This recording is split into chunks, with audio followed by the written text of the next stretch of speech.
ঈমান কি জিনিস মুসলমান শুনে রাখুন। রাসূলুল্লাহর সাহাবী মুসআব বিন উমাইর বললেন, কাবার মালিক আল্লাহর কসম, রাসূলুল্লাহর বিপক্ষে যুদ্ধে যে অস্ত্র ধারণ করেছে ওই রকম কুলাঙ্গার আমার ভাই হতে পারে না। বাঁধো, শক্ত করে তার হাত পা বাঁধো। তার মায়ের প্রচুর সম্পদ, মা কিন্তু নিজেরও, বলতেছে তার মায়ের প্রচুর সম্পদ, অধিক মুক্তিপণ আদায় করলেই তারে ছাড়বা, এর আগে তারে ছাড়বা না। সুবহান। এটাই হচ্ছে ইসলামের সুমহান আদর্শ, যেখানে সত্য মিথ্যাকে পার্থক্য করে দেয়। রক্তের সম্পর্ক এখানে বড় নয়, ঈমানের সম্পর্ক বড়, ঠিক কিনা?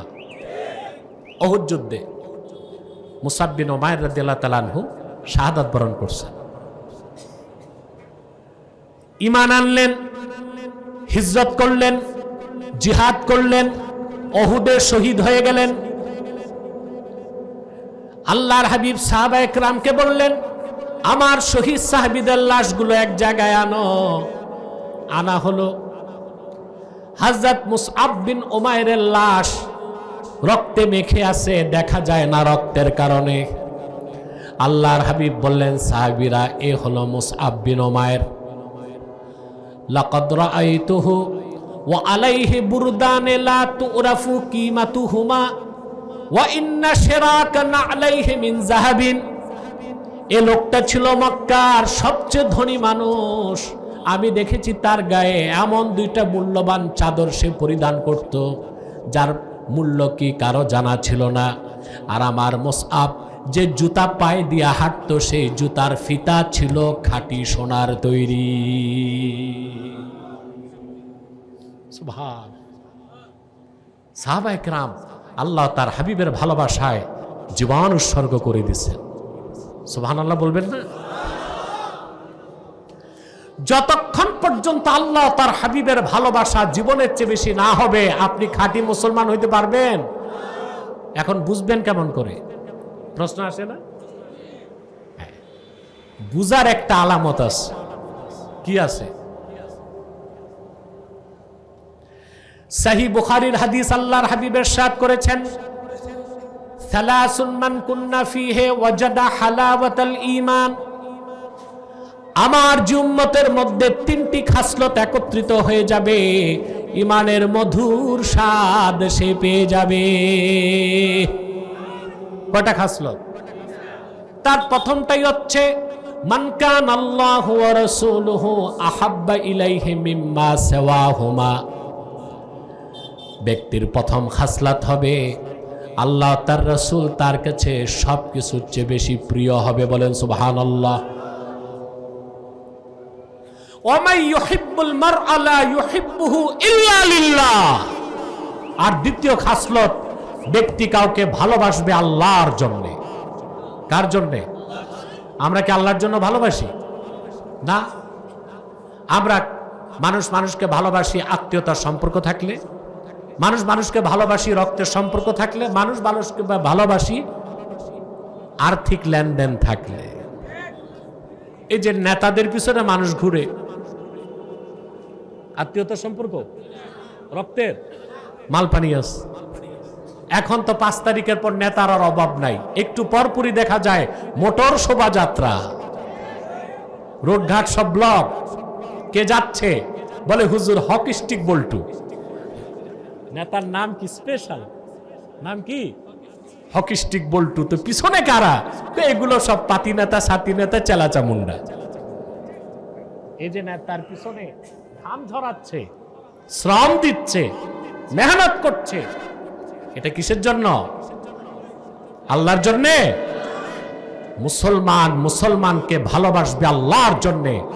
আল ওয়ালা ওয়াল বারা। মুসলমান মুসলমানকে ভালোবাসবে দ্বীনের স্বার্থে। মুসলমান শত্রুতা পোষণ করবে দ্বীনের স্বার্থে। সেজন্য মুসলিম রাষ্ট্রগুলোর পররাষ্ট্রনীতির মূল কনসেপ্ট হচ্ছে এটা, কোন মুসলিম রাষ্ট্রের বন্ধু অমুসলিম রাষ্ট্র হতে পারে না। ভারতকে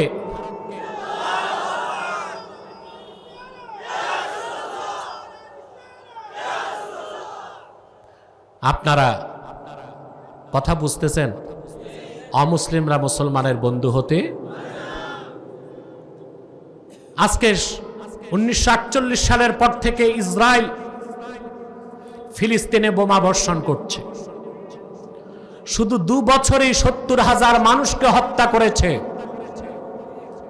কিন্তু পশ্চিমা দুনিয়া যা করছে সব আইওয়াশ। ইসরায়েলকে এখন পর্যন্ত তারা কোনো অবরোধ দেয় নাই। কেন? আসলে অমুসলিমরা কখনোই মুসলমানদের বন্ধু হতে পারে না। যুদ্ধ বন্ধ হয়েছে, আলহামদুলিল্লাহ বলেন। এটা কি জাতিসংঘের অবদান, না ফিলিস্তিনি মুসলমানদের রক্তের নাজরানা? জাতিসংঘ যদি বন্ধ করতে চাইতো 2 বছর আগেই তো যুদ্ধ বন্ধ করতে পারত। নির্মমভাবে মুসলমানকে হত্যা করা হলো। আমেরিকা যার বন্ধু হয় তারা শত্রু লাগে না।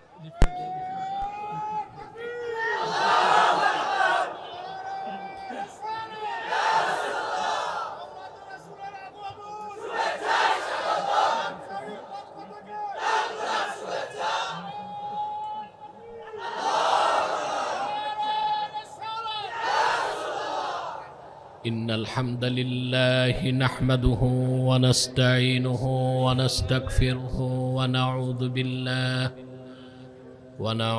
بالله من شرور أنفسنا ومن سيئات أعمالنا. من يهده الله فلا مضل له ومن يضلله فلا هادي له. ونشهد أن لا إله إلا الله وحده لا شريك له. ونشهد أن سيدنا وحبيبنا ومولانا محمدا عبد الله ورسوله صلى الله عليه وعلى آله وصحبه وسلم، الذي أكمل الله به قصر النبوة، أي ختم الله به النبوة وحكما لا نبي بعده، وأعلن في القرآن بالبرهان أن محمدا صلى الله عليه وسلم خاتم النبيين والمرسلين، الذي أرسله بالحق بشيرا ونذيرا وداعيا إلى الله بإذنه وسراجا منيرا. فقد قال الله تعالى في كلامه المجيد والفرقان الحميد: أعوذ بالله من الشيطان الرجيم، بسم الله الرحمن الرحيم. قل إن كنتم تحبون الله فاتبعوني يحببكم الله ويغفر لكم ذنوبكم والله غفور رحيم. قل أطيعوا الله والرسول فإن تولوا فإن الله لا يحب الكافرين. صدق الله العظيم وصدق رسوله النبي الكريم، ونحن على ذلك من الشاهدين والشاكرين، والحمد لله رب العالمين. إن الله وملائكته يصلون على النبي يا أيها الذين آمنوا صلوا عليه وسلموا تسليما اللهم صل على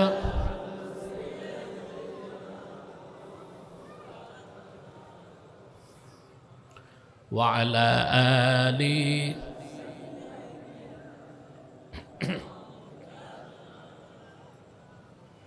আপনারা এতগুলো মানুষ দুরূদ শরীফ পড়তেছেন, আওয়াজ নাই, সমস্যা কি? কৃপণতা না অসুস্থতা? মহব্বতে পড়ি। আল্লাহুম্মা সাল্লি আলা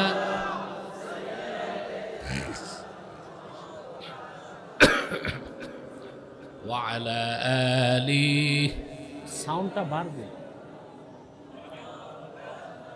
পিছনে হরেন আওয়াজ লাগবে।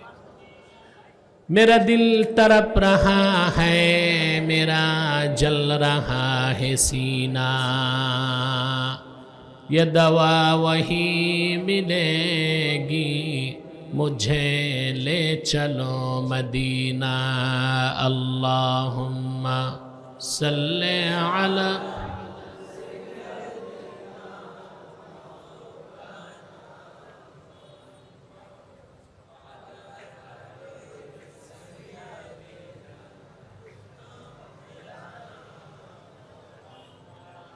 मदीने की हवा से जन्नती बू आती है, खाके पाके मदीना में नूर जन्नत चमकती है। अल्लाहुम्मा सल्ले अला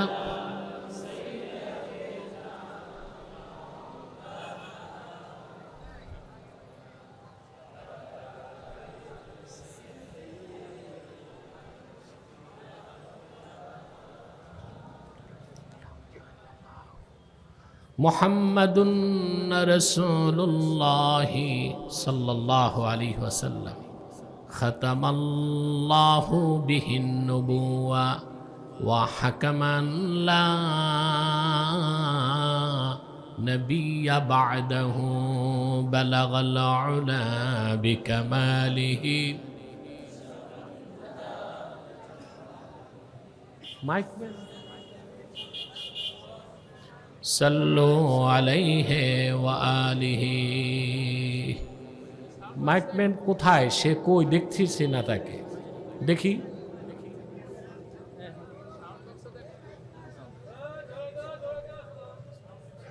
আপনার কথা বলবেন না, তাতে তো ভয় পাবে।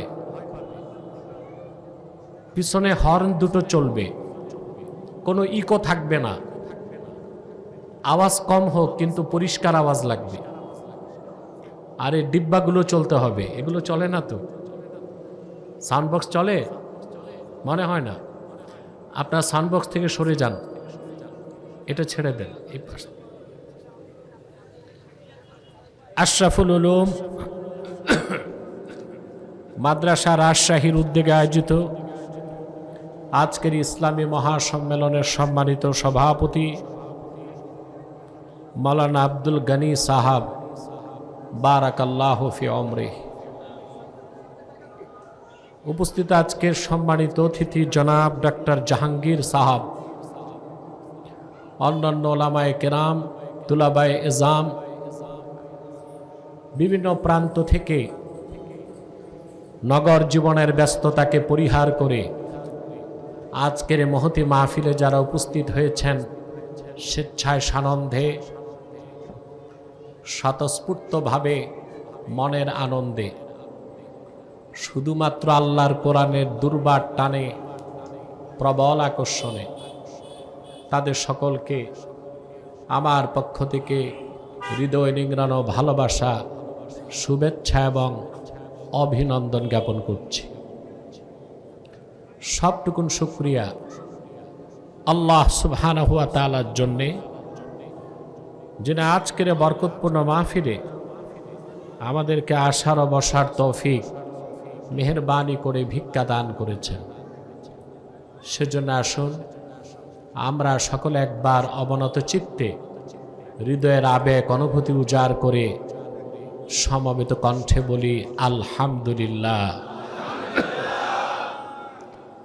অগণিত অসংখ্য শুকরিয়া আল্লাহর সৃষ্টির প্রধান আকর্ষণ, বিশ্বসভার সভাপতি, সকল নবী রসুলগণের মাথার তাজ, শামসুল হিদায়ত, বদরুদ্দুজা, সৈয়দুস সাকালাইন, ইমামুল মুরসালিন, খাতামুন নবিয়্যিন অল মুরসালিন, আফতাবে নবুওয়ত, শাহানশাহে রিসালাত, সরকারে দো জাহাঁ, সুলতানুল মদিনা, নবিয়ুল আম্বিয়া, হুজুরে আকরম, নূরে মুজস্সম, নূরুন আলা নূর, সৈয়দিনা হাবিবিনা শফিঈনা মাওলানা মুহাম্মদ সাল্লাল্লাহু আলাইহি ওয়াসাল্লামের উপর আল্লাহ তাবারাকা ওয়া তাআলা যাকে আজ থেকে প্রায় ১৫০০ বছর আগে প্রেরণ করেছেন, সর্বশ্রেষ্ঠ ও সর্বশেষ নবী ও রাসূল হিসেবে, যার পরে আজ পর্যন্ত পৃথিবীতে অবশ্যই কোনো প্রকার নবী কিংবা রাসূল অবশ্যই আসে নাই, অবশ্যই এখনো নাই, অবশ্যই কিয়ামত পর্যন্ত আসবে না। সম্মানিত সুধী, ঝড় তুফান বৃষ্টি বাদলে আজকের মাহফিলটা ছিল অনিশ্চিত, ঠিক না ভাই? আল্লাহ মেহেরবানি করছেন আপনাদের উপর। এই মাদ্রাসাকে আল্লাহ কবুল করে নিয়েছেন, আলহামদুলিল্লাহ। আজকে সকালেও বৃষ্টি ছিল, আমি ঢাকায় বৃষ্টি পেয়েছি আসার সময়। হ্যাঁ, আল্লাহ রক্ষা করছেন, আজকে মাহফিলটা যেন হয় সেই ব্যবস্থা করে দিয়েছে, আলহামদুলিল্লাহ। আপনারা যারা এসেছেন, এখানে আসার পেছনে পার্থিব জাগতিক সামাজিক রাজনৈতিক কোনো স্বার্থ নাই। আমরা এসেছি শুধু আল্লাহ তার হাবিবের রেজামন্দি হাসিল করার জন্য। আপনারা বসে আছেন, প্রতি শ্বাসে 10টি নেকি পাচ্ছেন। সগীরা গুনাহগুলো সব মাফ হয়ে গেছে। বিদায় লগ্নে আমরা যখন মোনাজাতে হাত তুলব, আল্লাহ তাআলা জিন্দেগীর গুনাহগুলো মাফ করে তার অলির কাতারে জায়গা করে দিবে। এতে আমরা খুশি না বেজার? বেজার শুধু শয়তান। এটার কোয়ালিটি গ্রো হবে, আরেকটা আওয়াজ হবে। পিছনে হরেন চলতেছে না, হর্ন দুইটা যদি পিছনে চলে, স্পিকার চলে, তাতেই আমার চলবে, বাকি মাইক তো লাগবে না। সম্মানিত সুধী, এখন বেজার শুধু শয়তান। শয়তানের একটা প্রজেক্ট বাকি আছে, মুনাজাতের আগে উঠানো যায় কিনা।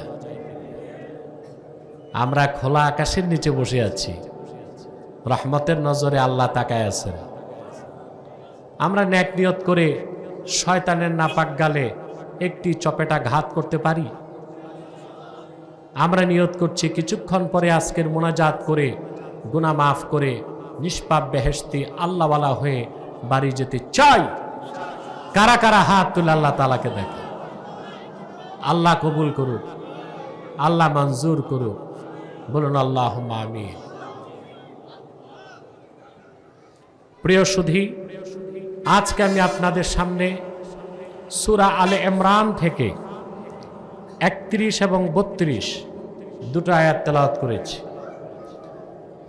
আমাদের ইহকালীন কল্যাণ ও পরকালীন মুক্তি, জাগতিক সুখ সমৃদ্ধি শান্তি, মুক্তি ও কল্যাণ, পরকালে নাজাত ও জান্নাতের জন্য সব কথা আল্লাহ এই 2 আয়াতের মধ্যে রেখে দিয়েছেন। এইরকম কণ্ঠে পুরুষের কণ্ঠ মনে হলো না, আমরা পুরুষোচিত কণ্ঠে বলি সুবহানাল্লাহ। এবার হইছে, মনে হলো আমি কবরস্থানে না মাহফিলে আছি। আসুন তেলাওয়াতের মাধ্যমে আলোচনায় প্রবেশ করি। আমার সঙ্গে পড়বেন যেন প্রতিটি বাক্যের শব্দের অক্ষর, প্রতিটি অক্ষর আল্লাহ হৃদয়ে গেঁথে দেন। আউযু বিল্লাহি মিনাশ শাইতানির রাজীম। বিসমিল্লাহির রাহমানির রাহিম।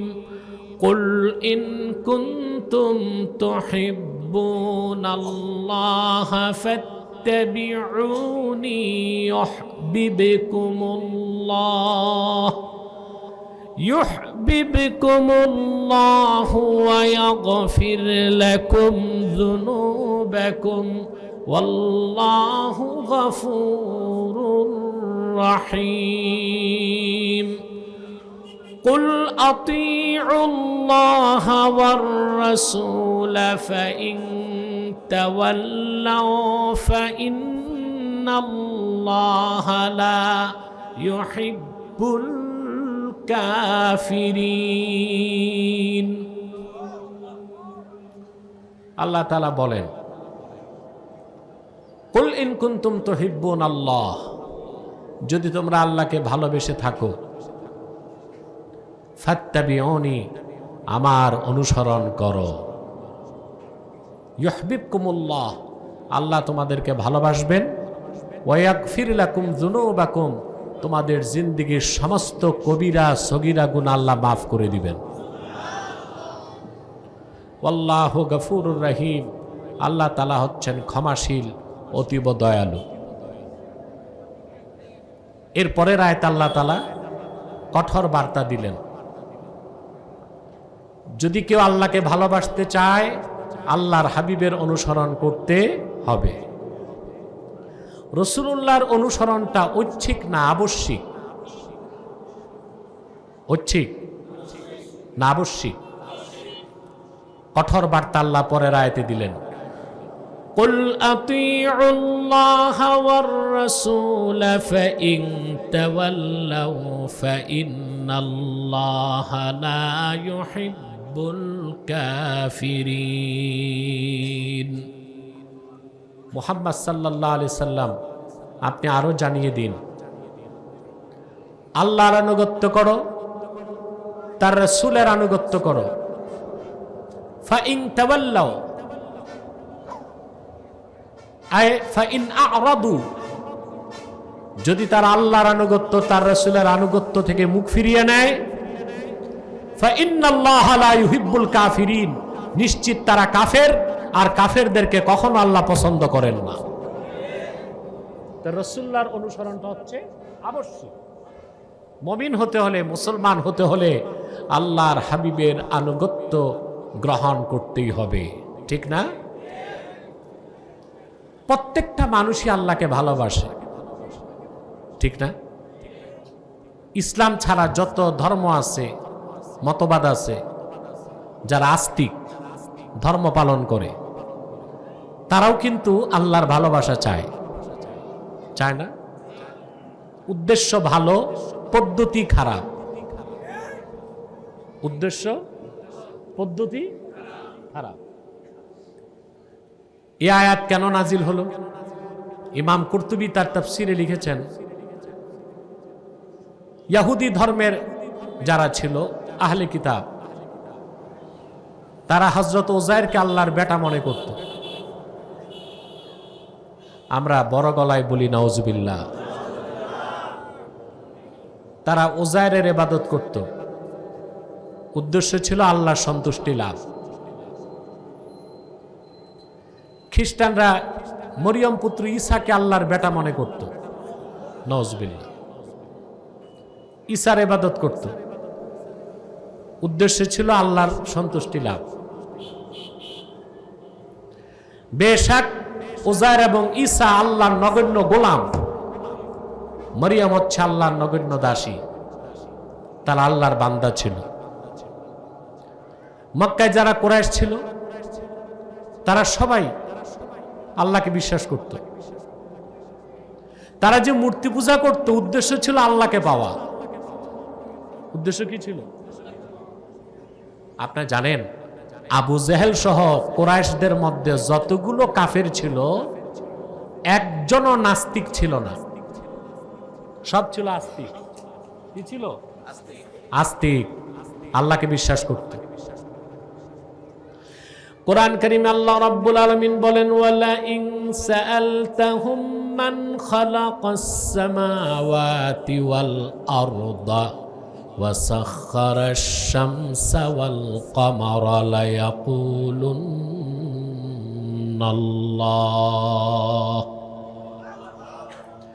আল্লাহ বলেন, প্রিয় হাবিব মুহাম্মদ সাল্লাল্লাহু আলাইহি ওয়াসাল্লাম, মক্কার কাফেরদেরকে যদি জিজ্ঞেস করেন এই আকাশ ও জমিন কে সৃষ্টি করেছেন, সূর্য এবং চন্দ্রকে কে নিয়ন্ত্রণ করেন, সবাই অকপটে জবাব দিবে এ সব কিছু স্রষ্টার নিয়ন্ত্রণকারী একমাত্র আল্লাহ রাব্বুল আলামিন। নাস্তিক ছিল? কথা বলেন। আস্তিক, আল্লাহকে বিশ্বাস করত। তো মূর্তি পূজা কেন করত? উদ্দেশ্য ছিল আল্লাহর কাছে যাওয়া। পদ্ধতি ছিল? কথা বলে না। ভুল, শুধু ভুল না, শিরকি পদ্ধতি। আল্লাহ রাব্বুল আলামিন কোরআন কারীমে বলেন, মুশরিকরা বলেছে কেন মূর্তি পূজা করে? ওরা বলেছে, ওয়ামা না'বুদুহুম ইল্লা লিয়ুকাররিবুনা ইলাল্লাহি যুলফা। আমরা তো আল্লাহকেই বিশ্বাস করি, তবে এই লাত মানাত উজ্জা নামের ৩৬০টা খোদা, তাদের ইবাদত করি যেন তারা আমাদেরকে আল্লাহ রাব্বুল আলামিনের নৈকট্যে পৌঁছায় দেয়। বলেন নাউজুবিল্লাহ। উদ্দেশ্য কি ছিল? ভালো। পদ্ধতি? উদ্দেশ্য ছিল পদ্ধতি। আল্লাহ তাআলা তখন কোন ভুল পদ্ধতিতে, কোন খারাপ তরিকায়, ভুল তরিকায় সাধনার মাধ্যমে আল্লাহকে পাওয়া যাবে না। একটা তরিকা আল্লাহ নির্ধারণ করে দিলেন, সেটা হলো তার হাবিবের তরিকা। সুবহানাল্লাহ বলেন। আল্লাহ তখন আয়াত নাজিল করে বলে দিলেন, কুল ইন কুনতুম তুহিব্বুনাল্লাহা ফাত্তাবিউনি ইউহিব্বুকুমুল্লাহ। মুহাম্মদ সাল্লাল্লাহু আলাইহি সাল্লাম, আপনি বলে দিন,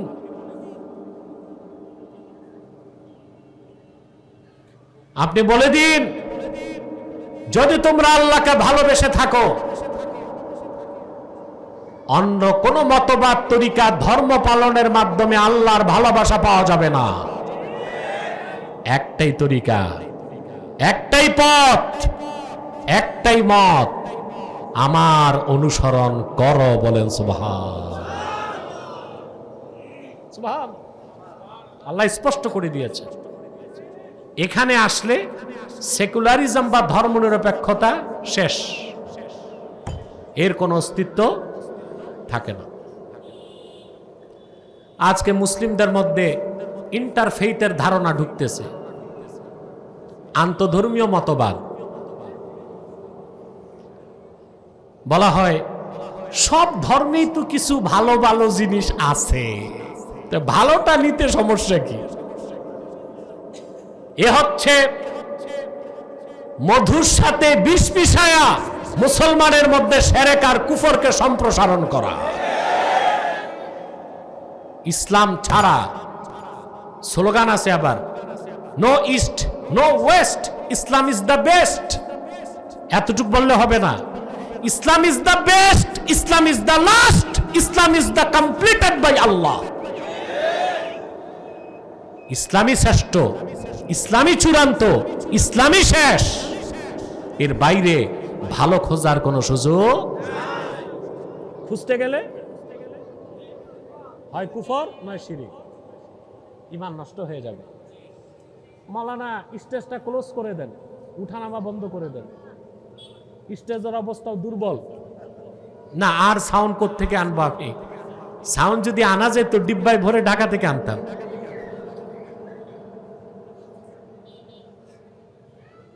এখন মোটামুটি কথা বলা যাচ্ছে।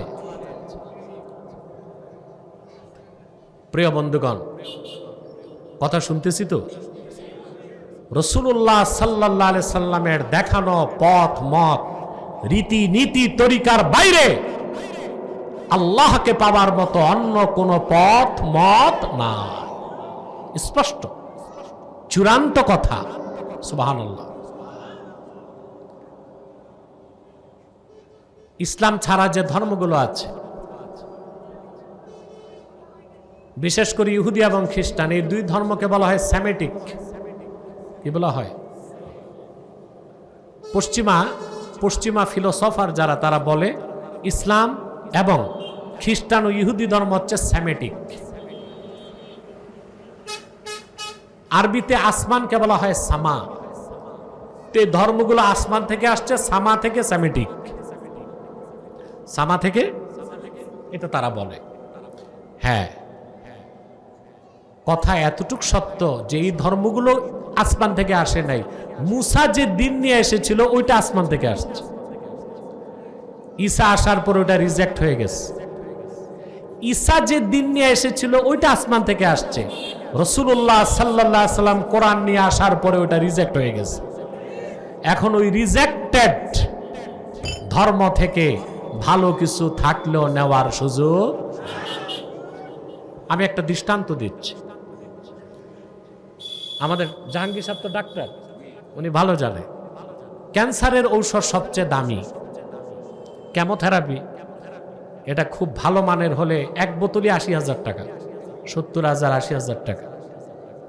এখন আপনি ৭০,০০০ টাকা দিয়া কেমোথেরাপির একটা বোতল কিনছেন ইনজেক্ট করতে।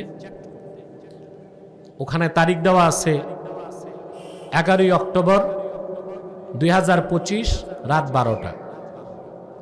বোতলের দাম কত? ৭০,০০০। 11 অক্টোবর 2025 রাত 1টায় দাম কত? 1 টাকা দিয়ে কেউ নিবে? ডেট ফেল, ডেট এক্সপায়ার্ড, মেয়াদ উত্তীর্ণ। মুসা আলাইহিস সালাম যে দিন নিয়ে এসেছেন, ঈসা নবী দিন নিয়ে আসার পরে সেটা মেয়াদ উত্তীর্ণ হয়ে গেছে। ঈসা নবী যে দিন নিয়ে এসেছেন, আখিরি নবী মুহাম্মদ সাল্লাল্লাহু আলাইহি ওয়াসাল্লাম পূর্ণাঙ্গ জীবন বিধান ইসলাম নিয়ে আসার পরে ঈসা নবীর আনিত দিন রিজেক্ট হয়ে গেছে, মেয়াদ উত্তীর্ণ হয়ে গেছে। এখন ইসলামের বাইরে পূর্বের কোন ধর্মে ভালো কিছু থাকলেও নেওয়া যাবে না। Date fail, reject, date fail, reject. মেয়াদ উত্তীর্ণ ঔষধ খেলে রোগী তাড়াতাড়ি মারা যাবে, ঠিক কিনা? প্রিয় বন্ধুগণ, আল্লাহর হাবিব মুহাম্মদ সাল্লাল্লাহু আলাইহি সাল্লাম যখন পূর্ণাঙ্গ জীবন বিধান ইসলাম আর ইসলামের মূল সনদ কোরআন নিয়ে আসলেন ১৫০০ বছর আগে, ঈসা নবী যে দিন নিয়ে এসেছিলেন সেটা রিজেক্ট হয়ে গেছে, রহিত হয়ে গেছে, মানসুখ হয়ে গেছে। এখন ইসলামের বাইরে অন্য কোনো ধর্মে ভালো কিছু থাকলেও নেবার সুযোগ নাই। আল্লাহকে পেতে হলে পরকালের মুক্তি। জাআলার রাজুলু ইয়াকুলু লিআবিহি ওয়াল আবু লিইবনিহি ওয়াল আখু লিআখিহি ওয়ার রাজুলু লিজাওজাতিহি ইন্না ক্বাদ উমিরনা বিল হিজরাহ।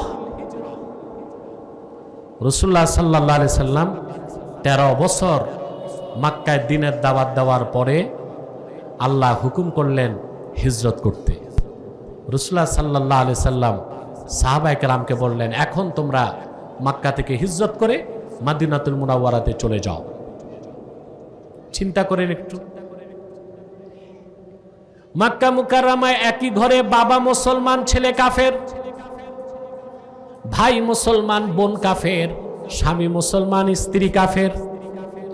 হিজরতের আগ পর্যন্ত একই ঘরে একই বাড়িতে তারা বসবাস করতেন। যখন হিজরতের হুকুম চলে আসলো, এখন একজন আরেকজনকে বলতে লাগলো আমাদের সম্পর্ক আর রাখা যাবে না। হিজরতের হুকুম চলে এসেছে।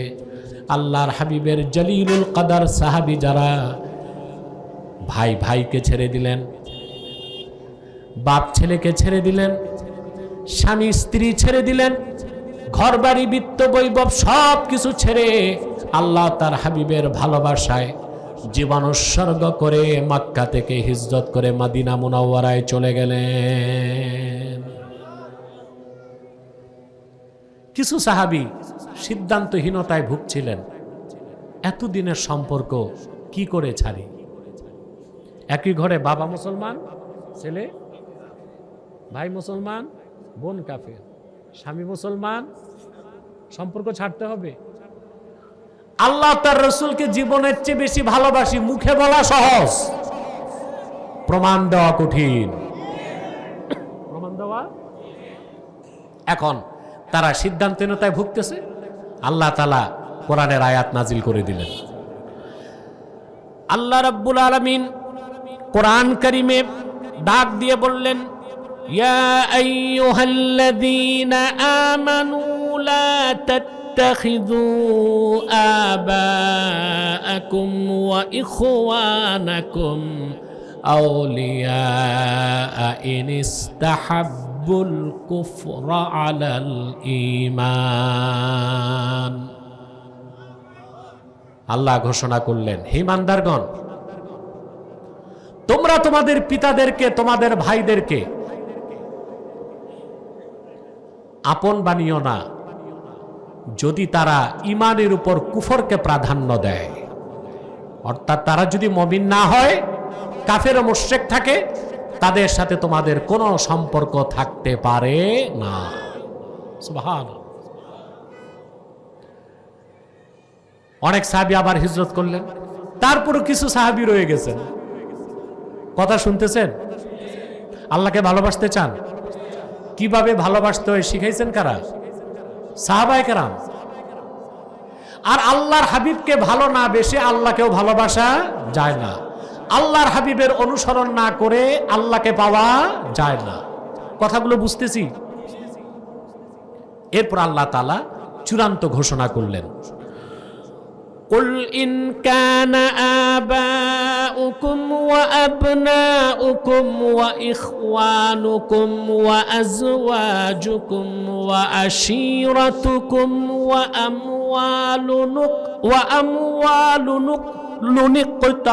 اقترفتموها وتجارة تخشون كسادها ومساكن ترضونها أحب إليكم من الله ورسوله وجهاد في سبيله فتربصوا حتى يأتي الله بأمره والله لا يهدي القوم الفاسقين। চূড়ান্ত ঘোষণা। হাবিব আপনি বলে দিন,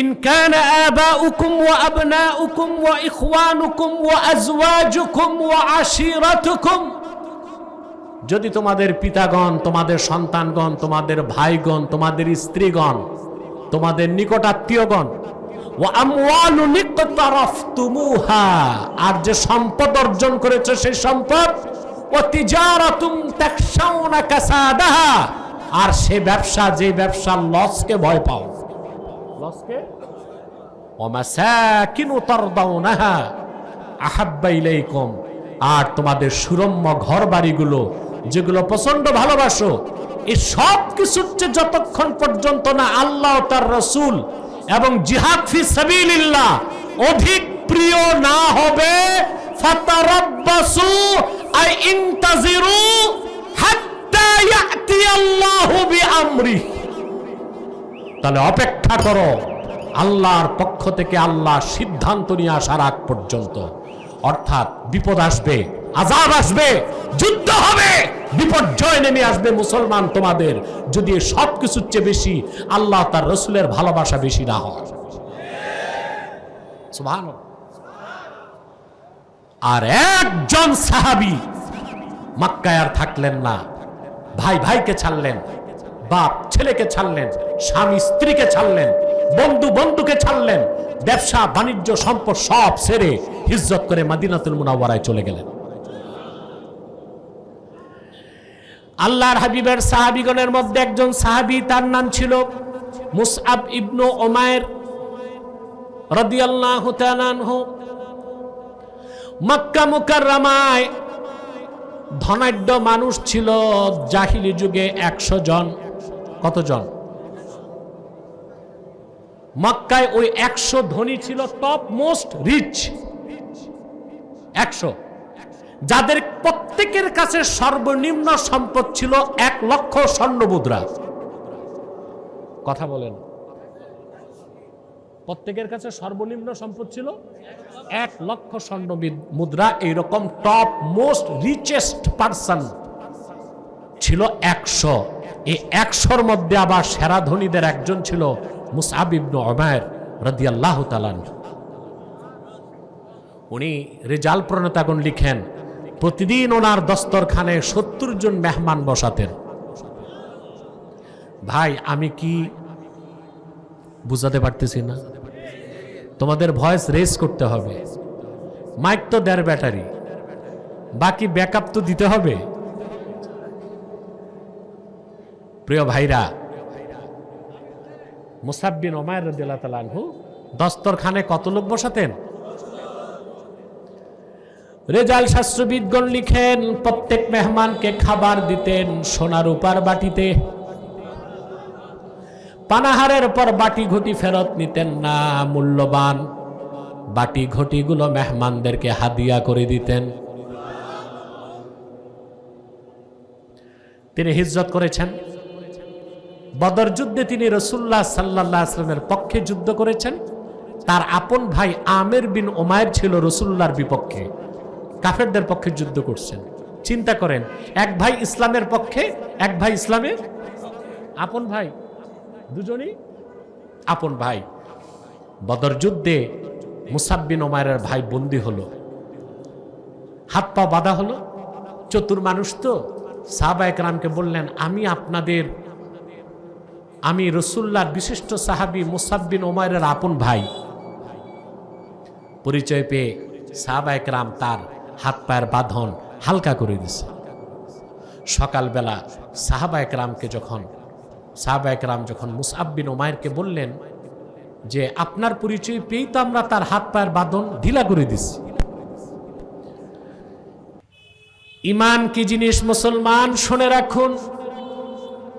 রাসূলুল্লাহর সাহাবী মুসআব বিন উমাইর বললেন, কাবার মালিক আল্লাহর কসম, রাসূলুল্লাহর বিপক্ষে যুদ্ধে যে অস্ত্র ধারণ করেছে ওই রকম কুলাঙ্গার আমার ভাই হতে পারে না। বাঁধো, শক্ত করে তার হাত পা বাঁধো। তার মায়ের প্রচুর সম্পদ, মা কিন্তু নিজেরও, বলতেছে তার মায়ের প্রচুর সম্পদ, অধিক মুক্তিপণ আদায় করলেই তারে ছাড়বা, এর আগে তারে ছাড়বা না। সুবহান। এটাই হচ্ছে ইসলামের সুমহান আদর্শ, যেখানে সত্য মিথ্যাকে পার্থক্য করে দেয়। রক্তের সম্পর্ক এখানে বড় নয়, ঈমানের সম্পর্ক বড়, ঠিক কিনা? উহুদ যুদ্ধে মুসআব বিন উমাইর রাদিয়াল্লাহু তাআলা আনহু শাহাদাত বরণ করছেন। ঈমান আনলেন, হিজরত করলেন, জিহাদ করলেন, উহুদে শহীদ হয়ে গেলেন। আল্লাহর হাবিব সাহাবায়ে কেরামকে বললেন, আমার শহীদ সাহাবীদের লাশগুলো এক জায়গায় আনো। আনা হলো। হযরত মুসআব বিন উমাইরের লাশ রক্তে মেখে আছে, দেখা যায় না রক্তের কারণে। আল্লাহর হাবিব বললেন, সাহাবীরা, এ হলো মুসআব বিন উমাইর। লাকাদ রাআইতুহু ওয়া আলাইহি বুরদান লা তুরাফু কিমাতুহুমা ওয়া ইন্না শিরাকা না'লাইহি মিন যাহাবিন। এ লোকটা ছিল মক্কার সবচেয়ে ধনী মানুষ।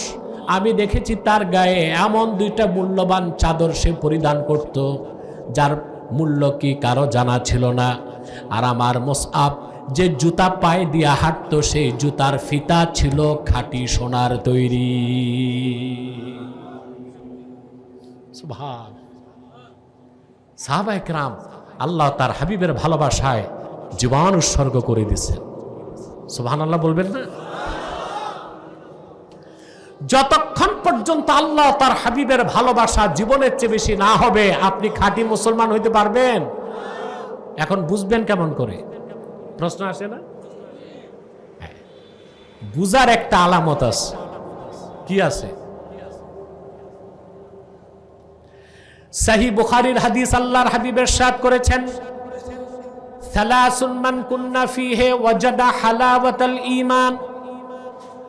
আমার যে উম্মতের মধ্যে তিনটি খাসলত একত্রিত হয়ে যাবে, ঈমানের মধুর স্বাদ সে পেয়ে যাবে। কয়টা খাসলত? তার প্রথমটাই হচ্ছে মান কানা আল্লাহু ওয়া রাসূলুহু আহাব্বা ইলাইহি মিম্মা সিওয়াহুমা। ব্যক্তির প্রথম খাসলাত হবে আল্লাহ তার রাসূল তার কাছে সবকিছুর চেয়ে বেশি প্রিয় হবে। বলেন সুবহানাল্লাহ। ওয়া মান ইউহিব্বুল মারআ লা ইউহিব্বুহু ইল্লা লিল্লাহ। আর দ্বিতীয় খাসলত, ব্যক্তি কাউকে ভালোবাসবে আল্লাহর জন্য। কার জন্য? আমরা কি আল্লাহর জন্য ভালোবাসি? না। আমরা মানুষ মানুষকে ভালোবাসি আত্মীয়তার সম্পর্ক থাকলে, মানুষ মানুষকে ভালোবাসি রক্তের সম্পর্ক থাকলে, মানুষ মানুষকে ভালোবাসি আর্থিক লেনদেন থাকলে। এই যে নেতাদের পিছনে মানুষ ঘুরে, আত্মীয়তার সম্পর্ক, রক্তের মালপানি আছে। এখন তো 5 তারিখের পর নেতার আর অভাব নাই। একটু পরপরই দেখা যায় মোটর শোভাযাত্রা, রোডঘাট সব ব্লক। কে যাচ্ছে?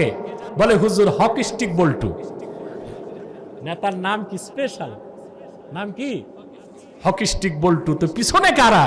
এগুলো সব পাতি নেতা, সাথী নেতা, চেলাচামুন্ডা। এই যে নেতার পিছনে ঘাম ঝরাচ্ছে, শ্রম দিচ্ছে, মেহনত করছে, এটা কিসের জন্য? আল্লাহর জন্যে। মুসলমান মুসলমানকে ভালোবাসবে আল্লাহর জন্যে। আল ওয়ালা ওয়াল বারা। মুসলমান মুসলমানকে ভালোবাসবে দ্বীনের স্বার্থে। মুসলমান শত্রুতা পোষণ করবে দ্বীনের স্বার্থে। সেজন্য মুসলিম রাষ্ট্রগুলোর পররাষ্ট্রনীতির মূল কনসেপ্ট হচ্ছে এটা, কোন মুসলিম রাষ্ট্রের বন্ধু অমুসলিম রাষ্ট্র হতে পারে না। ভারতকে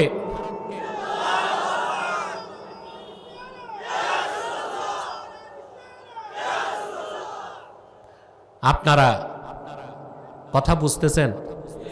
অমুসলিমরা মুসলমানের বন্ধু হতে।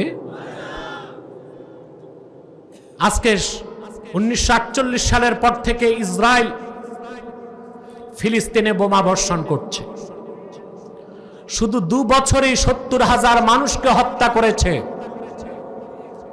কিন্তু পশ্চিমা দুনিয়া যা করছে সব আইওয়াশ।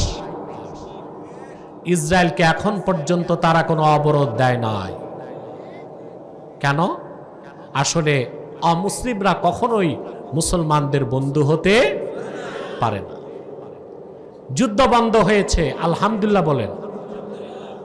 এটা কি জাতিসংঘের অবদান, না ফিলিস্তিনি মুসলমানদের রক্তের নাজরানা? জাতিসংঘ যদি বন্ধ করতে চাইতো 2 বছর আগেই তো যুদ্ধ বন্ধ করতে পারত। নির্মমভাবে মুসলমানকে হত্যা করা হলো। আমেরিকা যার বন্ধু হয় তারা শত্রু লাগে না। তারা শত্রু। আমি বিগত 16 বছর ভারতীয় আধিপত্যবাদের বিরুদ্ধে বক্তব্য দিয়েছি, আর এখন আমি মার্কিন আগ্রাসনের বিরুদ্ধে বক্তব্য দেই।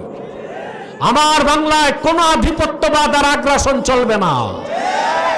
যদি স্বাধীনতায় কেউ হস্তক্ষেপ করতে আসে, কালো হাতকে ভেঙে দেওয়া হবে।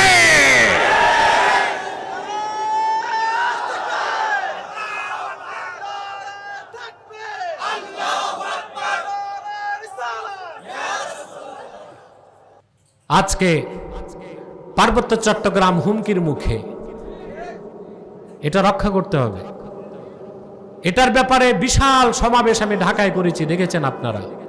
জাতিসংঘ মানবাধিকার কমিশনের বিপক্ষে, আমেরিকার আধিপত্যের বিরুদ্ধে আমি বক্তব্য দিয়েছি, রাজপথে নেমেছি, মিছিল মিটিং করেছি। আমি দেখেছি মুসলমানরা যদি ইখলাসের সাথে ভয়েস রেজ করে আল্লাহ সেটা কবুল করেন। আমাদের আন্দোলনে বাধ্য হয়ে বর্তমান সরকার ডিপি ওয়ার্ল্ড তার কাছে চট্টগ্রাম বন্দর দেয় নাই, করিডোর বিষয়টাকে থামিয়ে দিয়েছে। আমাদেরকে এক হতে হবে দেশের স্বাধীনতা রক্ষায়। আজকে ফিলিস্তিনের পাশে ইসরায়েল আছে, 70 বছর মুসলমানের ঘুম হারাম। যদি আমার বাংলার পাশে পার্বত্য চট্টগ্রাম, মিজোরাম আর আরাকান নিয়ে একটা খ্রিস্টান স্টেট হয়, মুসলমান তোমাদেরও ঘুম হারাম হয়ে যাবে।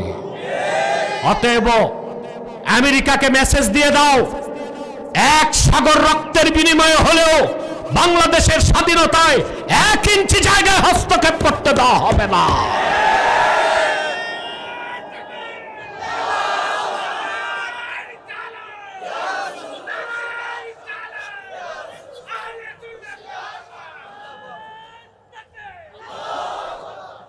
প্রিয় ভাইগণ,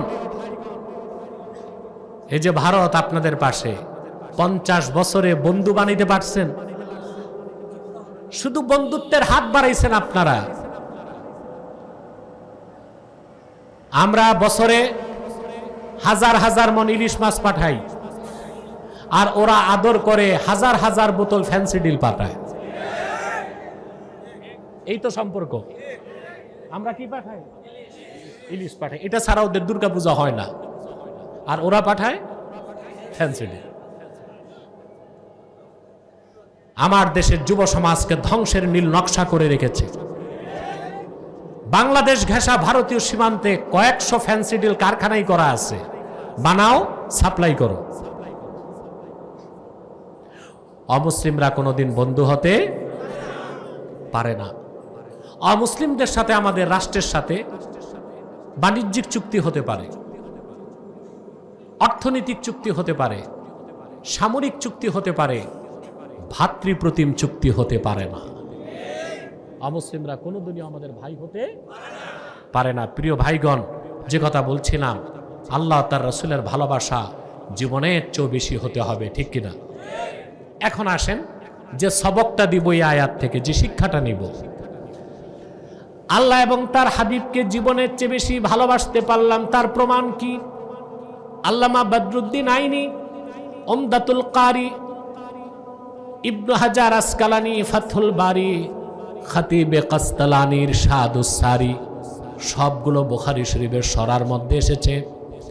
ইন্না সামারাতা মাহাব্বাতিল্লাহি আজ্জা ওয়া জাল্লা ইমতিসালু আওয়ামিরিহি ওয়া ইজতিনাবু নাওয়াহিহি। আল্লাহ তাআলাকে জীবনের চেয়ে বেশি ভালোবাসার প্রমাণ দিতে হবে, আল্লাহর সব হুকুম মানতে হবে, সব নিষেধ ছাড়তে হবে। ওয়া ইন্না সামারাতা মাহাব্বাতি রাসূলিল্লাহি সাল্লাল্লাহু আলাইহি ওয়াসাল্লাম ইত্তিবাউ সুন্নাতিহি ওয়াল মুলাযামাতু বিশরিয়াতিহি। আর আল্লাহর হাবিব মুহাম্মদ সাল্লাল্লাহু আলাইহি ওয়াসাল্লামকে জীবনের চেয়ে বেশি ভালোবাসার প্রমাণ, জীবনের চেয়ে বেশি ভালোবাসি তার প্রমাণ দিতে হবে। কিভাবে? প্রশ্ন আসে না? আল্লাহর হাবিব মুহাম্মদ সাল্লাল্লাহু আলাইহি সাল্লামকে জীবনের চেয়ে বেশি ভালোবাসতে হলে আল্লাহর হাবিবের সুন্নতের অনুসরণ করতে হবে, আর ওনার শরীয়তের পাবন্দি করতে হবে। এবার আসেন রাসূলুল্লাহর অনুসরণ কি? প্রশ্ন আসে না? ইত্তেবায়ে রাসূল, রাসূলুল্লাহর ইত্তেবাটাই ইসলাম, ঈমান, শরীয়ত, তরিকত, হাকিকত, মারিফত। রাসূলুল্লাহর ইত্তেবা, ওনার শরীয়ত, ওনার দ্বীন, ওনার সুন্নাহের বাইরে কোনো ইসলাম নাই, ঈমান নাই, শরীয়ত নাই, তরিকত নাই, মারিফত নাই। আছে একটাই মাইনের পথ।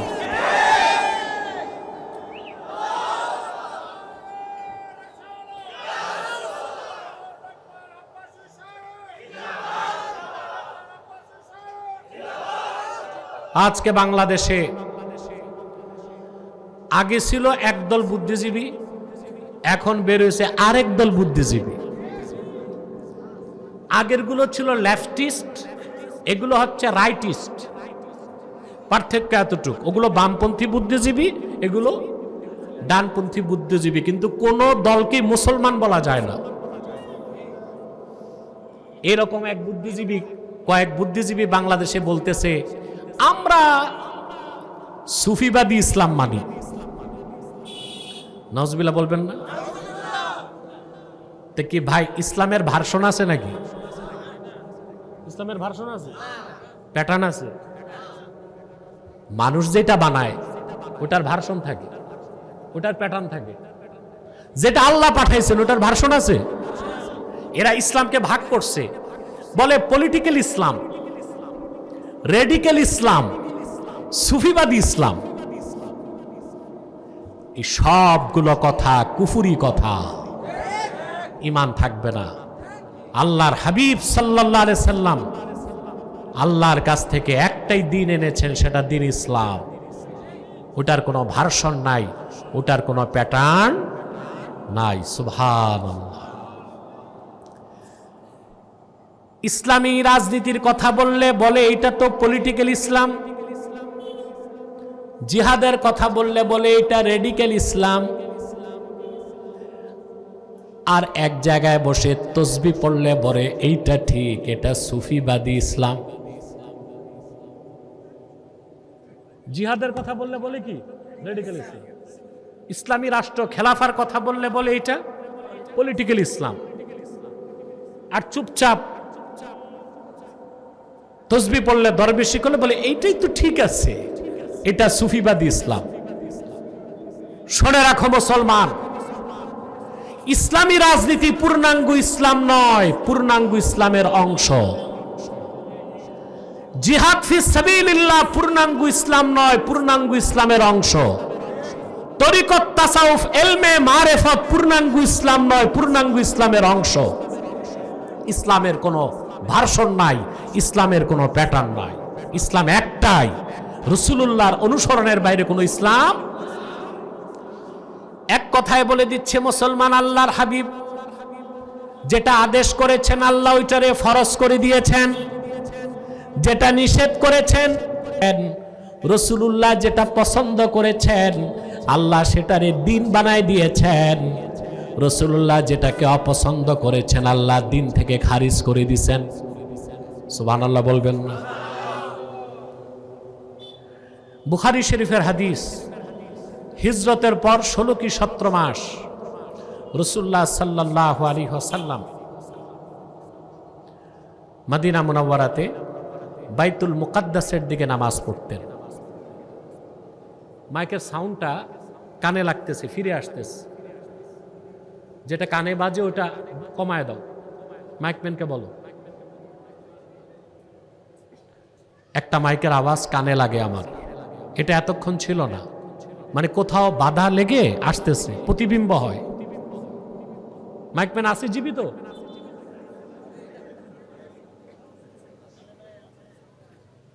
মারা যায় নাই তো? একটা আওয়াজ কানে আসে, ওটা ঘুরাও। আরেকটু তুমি তোমার কানে শুনে ঠিক করো। প্রিয় ভাই বন্ধুগণ, দিছে পুরাই।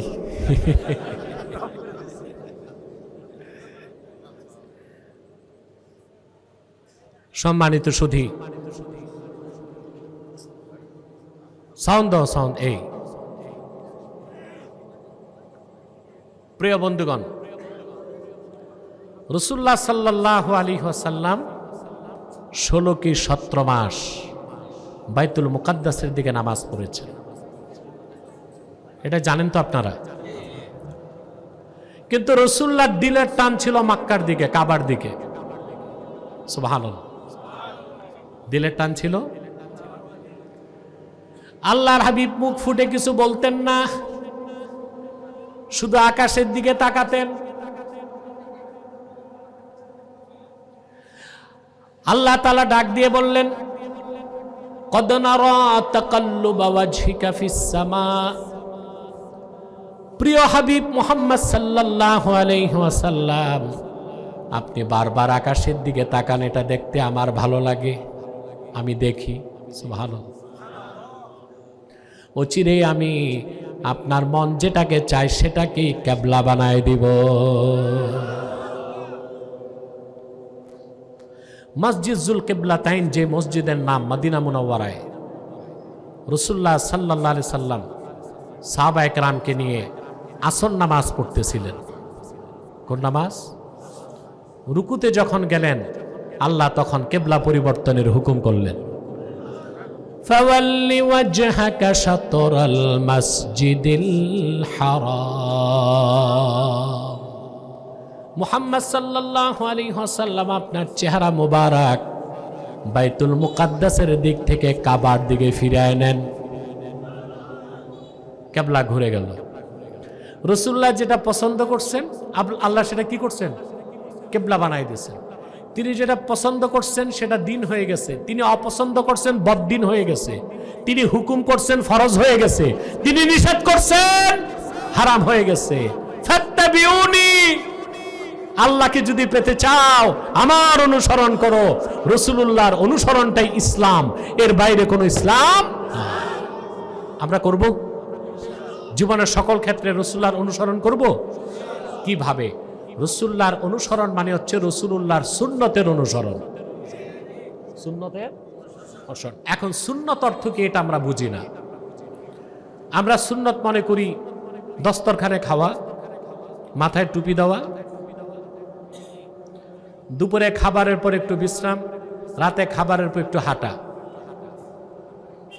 মেসওয়াক করা, এই তো আমরা সুন্নত বুঝি। সুন্নত এত ক্ষুদ্র অর্থে আসে নাই। সুন্নত শব্দের অর্থ হচ্ছে আম্মা সুন্নাতু ফাহিয়া মা সান্না রাসূলুল্লাহ সাল্লাল্লাহু আলাইহি সাল্লাম। আল্লাহ রাসূল সাল্লাল্লাহু আলাইহি সাল্লাম ইহকালীন কল্যাণ ও পরকালীন মুক্তির জন্য যেটাকে নীতি বানায় দিয়েছেন সেই নীতির নাম সুন্নাত। নীতির নাম কি? ইহকালীন কল্যাণ পরকালীন মুক্তির জন্য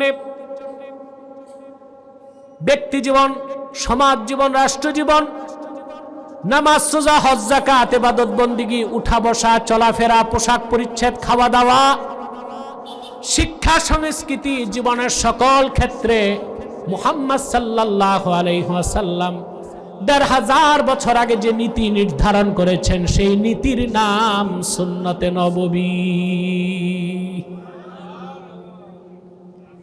এইভাবে কি আমরা সুন্নতকে বিশ্বাস করছি? কথা বলেন। আমাদের আইন আদালত কি সুন্নত তরিকায়? আমাদের দেওয়ানি ফৌজদারি সুন্নত তরিকায়? আমাদের শিক্ষা সংস্কৃতি সুন্নত তরিকায়? আমাদের পোশাক পরিচ্ছদ সুন্নত তরিকায়?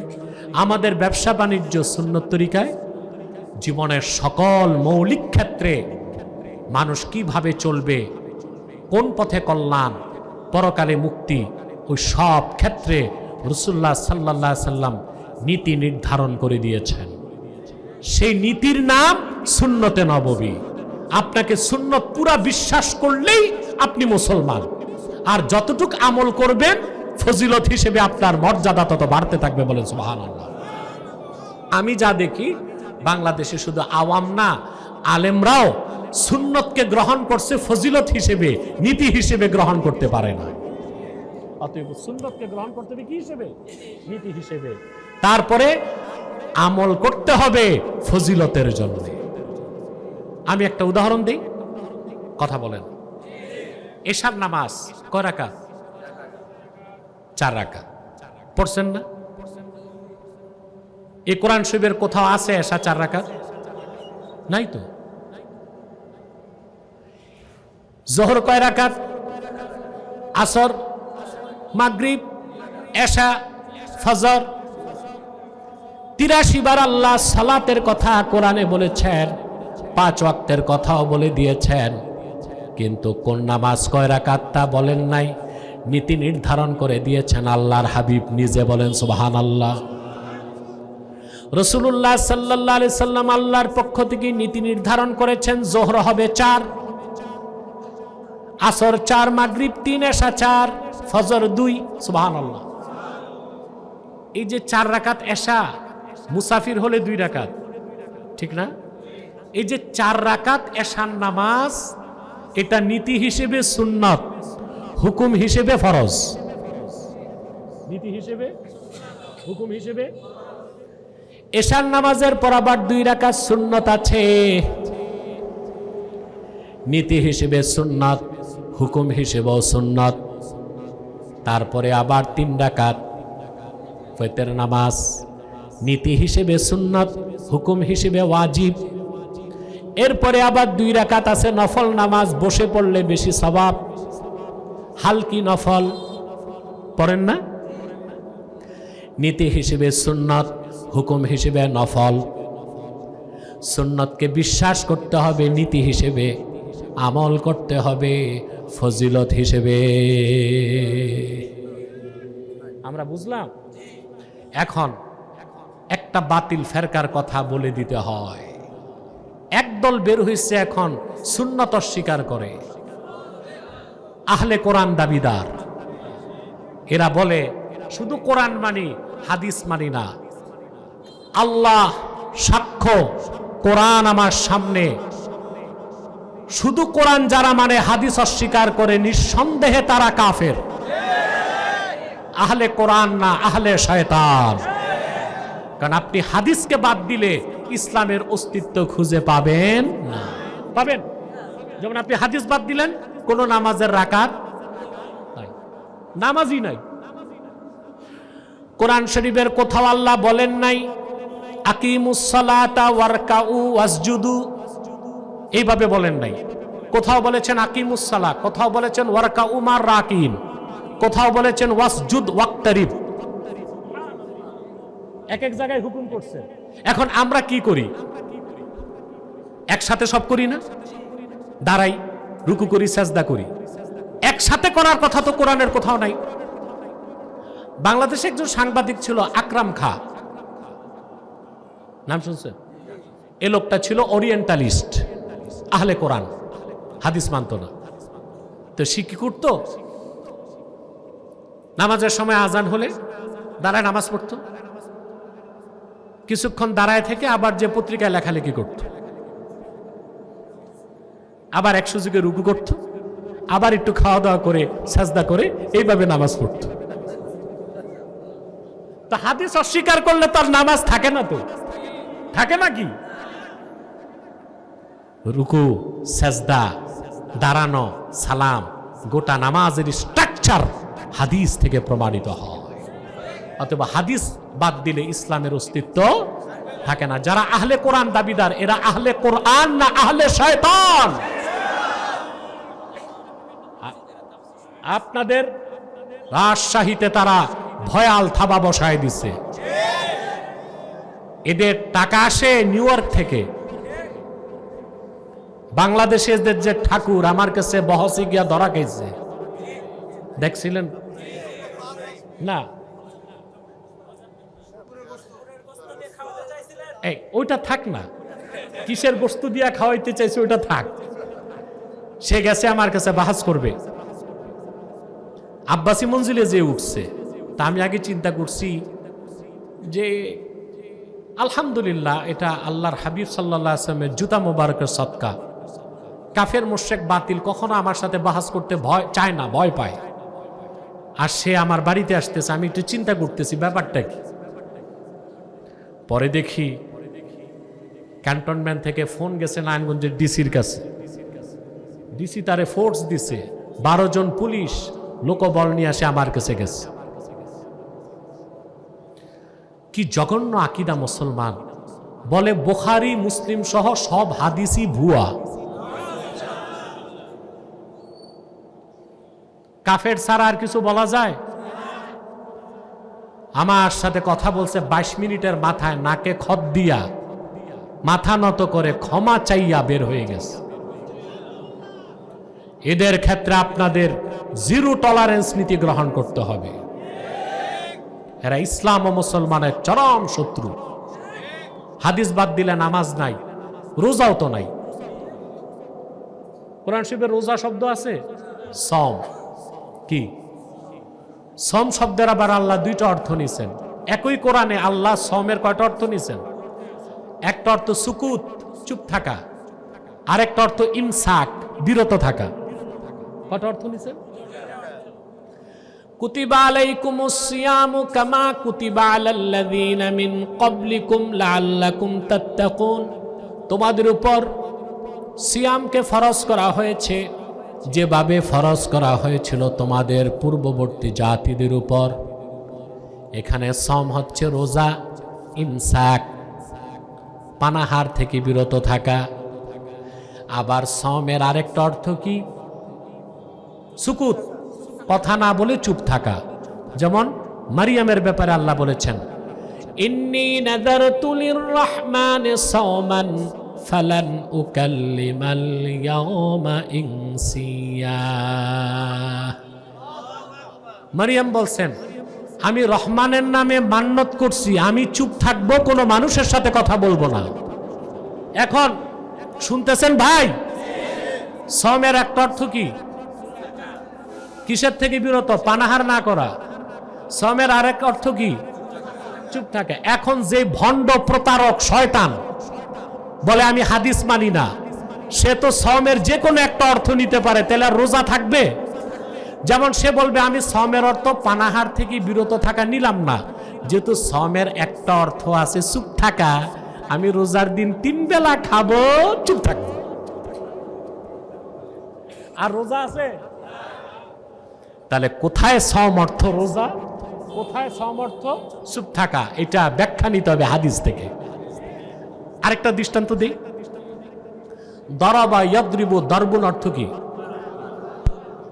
এই একটা শব্দ একটা সিগা থেকে আল্লাহ 3টা অর্থ নিয়েছেন কোরআনে। সুবহানাল্লাহ। উদাহরণ দেওয়াকে আল্লাহ তাআলা দরবুন শব্দ থেকে ব্যবহার করেছেন, ওয়া তিলকাল আমসালু নাদরিবুহা লিন্নাস। এসব হচ্ছে দৃষ্টান্ত যা আমি মানুষের জন্য দৃষ্টান্ত দিয়ে থাকি।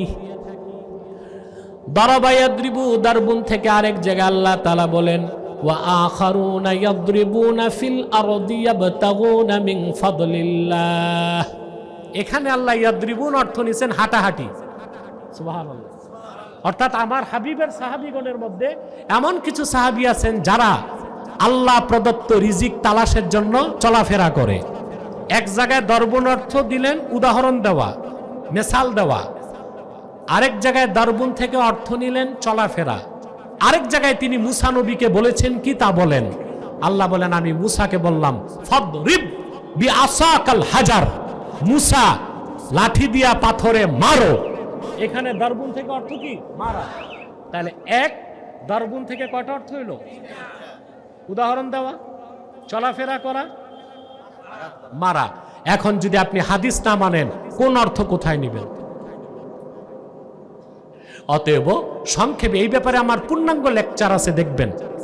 সংক্ষেপে এক কথায়, আল্লাহ রসুলের সুন্নত অস্বীকারী, হাদিস অস্বীকারী বেলা শাক কাফের।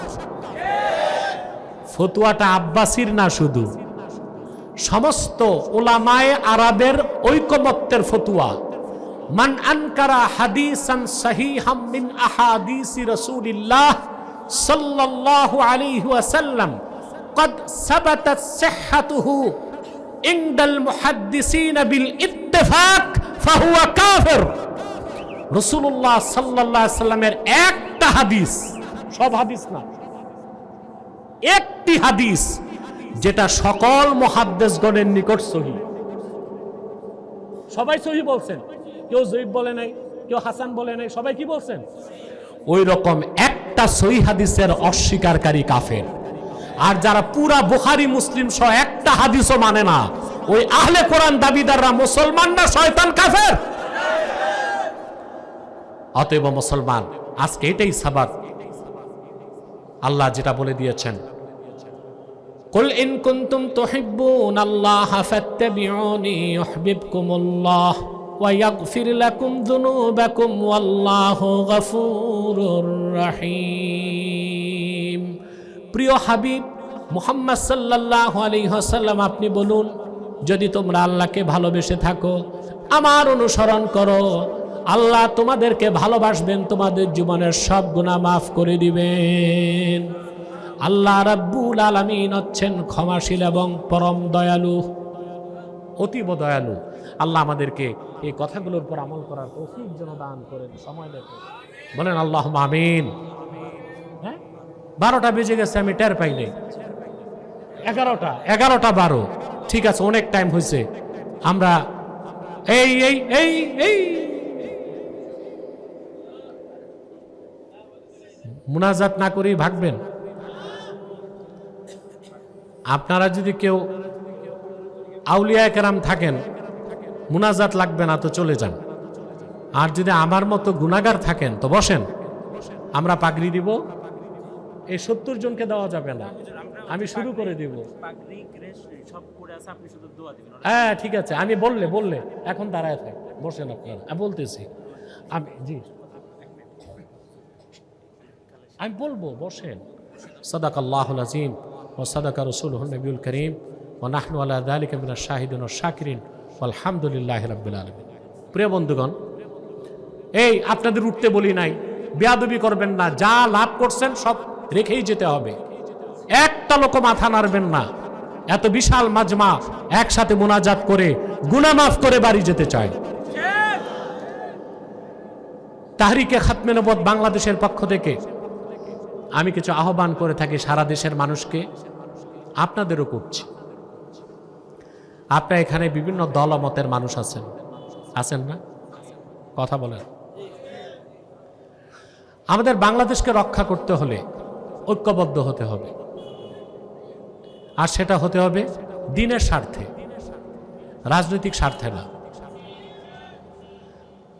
আমাদের দেশে অনেক বক্তারা পার্লামেন্ট নির্বাচনে দাঁড়াচ্ছে, তারা মনে করেন জনগণ যা সব তার। বিষয়টা এরকম না। আমি যদি এখন রাজনৈতিক ব্যানারে এখানে দাঁড়াই, দেখা যাবে 12 আনা লোক চলে গেছে, 4 আনা আছে।